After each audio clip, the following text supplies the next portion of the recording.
Olá, meus irmãos, saudações de paz para todos vocês e todos os vossos familiares. Agradeço ao Pai dos Espíritos pelos novos inscritos. Sintam-se todos abraçados por essa família. Desde já, de antemão, eu quero desejar um bom fim de semana para todos vocês. Amém? Eu quero dar continuidade ao estudo passado da segunda-feira, que na quarta-feira não pude gravar. E hoje eu quero trazer a parte 2, que tem como tema a justiça de Deus, a justiça do Eterno na cruz e no juízo final. Entendeu? Essa é a parte 2. E hoje eu prometi que eu iria falar, a segunda parte, eu iria falar sobre a justiça que aconteceu no juízo em 70 DC, mas eu quero deixar essa parte da justiça de Deus, a justiça do Criador, do Pai dos Espíritos, que aconteceu em 70 também, em 70 DC, para o próximo estudo. Eu quero ficar aqui ainda falar um pouco dessa justiça que aconteceu na cruz. A primeira manifestação da justiça de Deus ali na cruz. E o texto principal se encontra aqui em Romanos capítulo 3, versículo 21, que diz assim: Mas agora, sem lei, se manifestou a justiça de Deus, do Eterno, testemunhada pela lei e pelos profetas, justiça do Eterno mediante a fé em Cristo Jesus, para todos e sobre todos os que creem, porque não há distinção. Então essa justiça era para aqueles que crescem. Aqueles que creram, entendeu? Não anulava mais o evangelho da graça, não anulava a cruz de Cristo. O apóstolo Paulo, nessa carta aqui, quando ele escreve para os irmãos de Roma, judeus e gentios convertidos, Paulo estava querendo mostrar, querendo passar para eles, através dessa carta, onde Paulo estava expondo o evangelho das boas novas, defendendo a justiça do Eterno diante do conceito judaico. Entendeu? Diante da lei de Moisés, onde os judeus queriam que os gentios viessem obedecer à lei. E Paulo, ele refuta aquela comunidade onde existiam judeus e gentios através dessa carta. Entendeu? Então, a justiça do Eterno foi revelada por meio da fé em Cristo. Isso foi revelado ao apóstolo Paulo.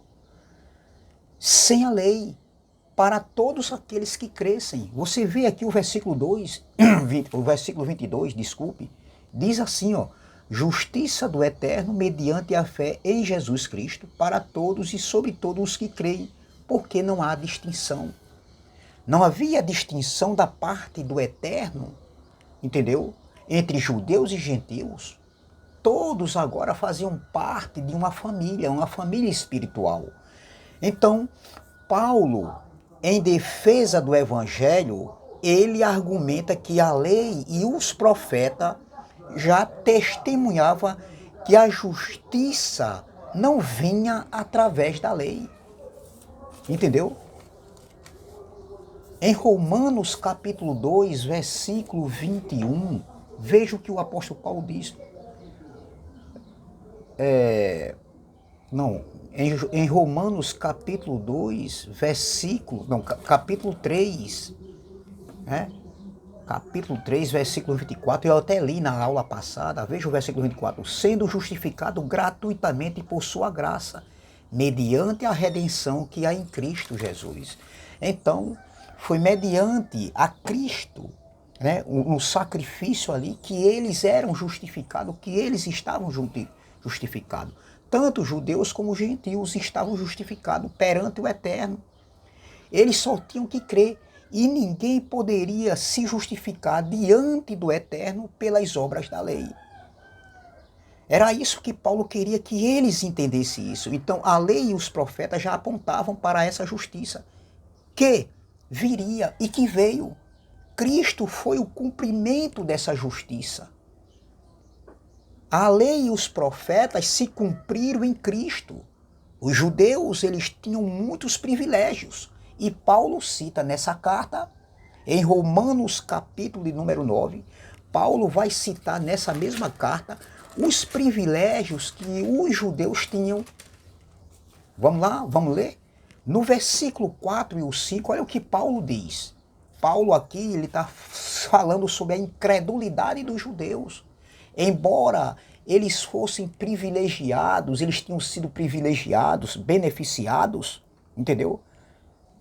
Eu vou citar agora o privilégio dos judeus, mas embora tudo isso que eles tinham, eles eram incrédulos. E isso também não fazia deles melhores do que os gentios. Vamos ler? Olha, Romanos capítulo 9, versículo 4 e o 5 diz assim, ó. São israelitas. Aí diz, pertence-lhes a adoção e também a glória, as alianças, a legislação, o culto e as promessas. Veja quantos privilégios os judeus tinham, porque esse povo foi o povo escolhido para ser representante do Eterno na terra, ali naquele contexto. Versículo 5, deles são os patriarcas. Olha, Abraão, Isaque, Jacó, José, deles são os patriarcas e também deles o descendente e o Cristo. O descendente prometido, Cristo, veio da linhagem judaica, ou seja, pertencente à tribo de Judá. Ó, deles são os patriarcas e também deles o descendente e o Cristo, segundo a carne, o qual é sobre todos. Está vendo? Cristo é sobre todos, Paulo está dizendo aqui, sobre todos, judeus e gentios.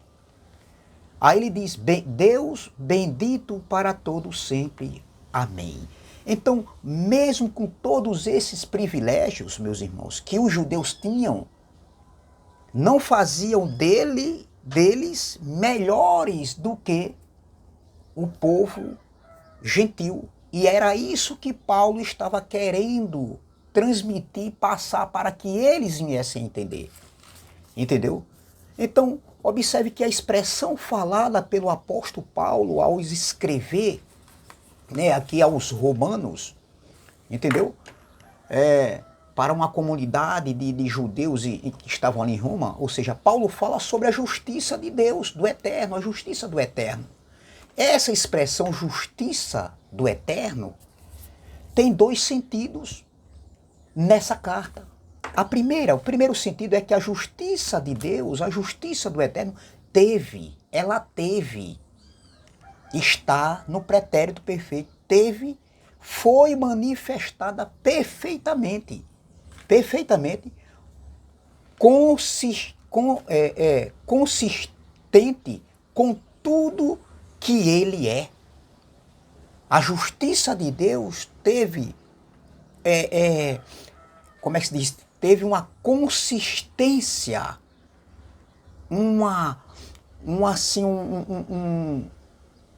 digamos assim, um fundamento. A justiça de Deus era um fundamento, era um dom do Eterno, né? E que trazia a paz, que uniu todos, judeus e gentios, mostrando o que ele é. Oh, glória! Então, o que ele é no sentido, quando eu falo aqui, que foi revelado ao apóstolo Paulo, entendeu? É que a justiça de Deus mostrava o que o Eterno é. O que o Eterno era para eles, o que o Eterno é. E o que o Eterno é? O que essa justiça mostra? É que ele é fiel, oh glória, que ele é verdadeiro, que ele é justo. E a justiça de Deus foi plantada, foi manifestada pela primeira vez ali na cruz. entendeu? Na pessoa do Filho. Então, veja, o segundo sentido, né, que eu falei aqui em dois sentidos, já falei do primeiro, é que o segundo sentido da justiça do Eterno é que a justiça do Eterno é um dom. Paulo queria que eles entendessem que ali era um dom de Deus. A justificação deles foi um dom mediante a justiça do Eterno pela fé de Cristo. Entendeu? Então veja em Romanos 1,17, olha o que Paulo diz em Romanos 1,17. Observem. Visto que a justiça do Eterno se revela no Evangelho de fé em fé, como está escrito, o justo viverá por fé. Então, meus irmãos, como isso é importante nós sabermos, a salvação, a justificação, a purificação, a santificação do Pai para os filhos foi mediante a fé de Cristo ali no madeiro ou na cruz, como você quiser falar. Então a justiça do Eterno foi independente da lei. Mesmo eles tendo tudo aquilo a seu dispor, os judeus, os patriarcas, os cultos, tudo isso, né, que era privilégio para eles, mas isso não justificava eles, né? A adoração, a glória, as alianças, a lei, os cultos, as promessas, os patriarcas, tudo isso não justificava eles. Quem justificou eles, quem trouxe a justificação tanto para os judeus como para os gentios, e nós já nascemos dentro dessa justificação, já justificados, foi Cristo, onde tudo se cumpriu nele. Então, meus irmãos, como isso é importante, a obra redentora que estava ali no Filho, significava para Paulo, no entendimento de Paulo, que tanto os judeus como os gentios se tornaram um só povo, uma só família espiritual. Não havia distinção na justiça do Eterno. Não há distinção na justiça do Eterno. Porque todos foram alcançados, judeus e gentios, enxertados na oliveira verdadeira. Judeus e gentios, eles eram devedores, pois todos pecaram, todos estavam em pecados, entendeu? E precisavam da graça do Eterno, recebida gratuitamente pela fé de Cristo. Então, a fidelidade de Cristo, a justiça do Eterno, entendeu? A fidelidade de Deus, do Eterno, estava no Filho.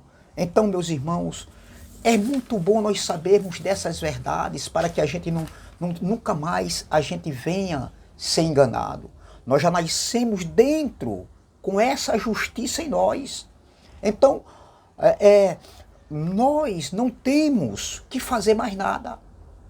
Nós temos apenas que crer no que ele fez. E mesmo que alguns não creiam nessa justiça, mediante a fé de Cristo que foi manifestada na cruz, nada pode anular a justiça do Eterno manifestada na pessoa do Filho ali. Essa é a parte 2. Estarei trazendo a parte 3. Tá certo? Quem sabe eu não posso trazer até a parte 3 e deixar a parte 4 para trazer falando sobre a justiça do Eterno ali no juízo. Amém? Vamos que vamos. Saudações de paz.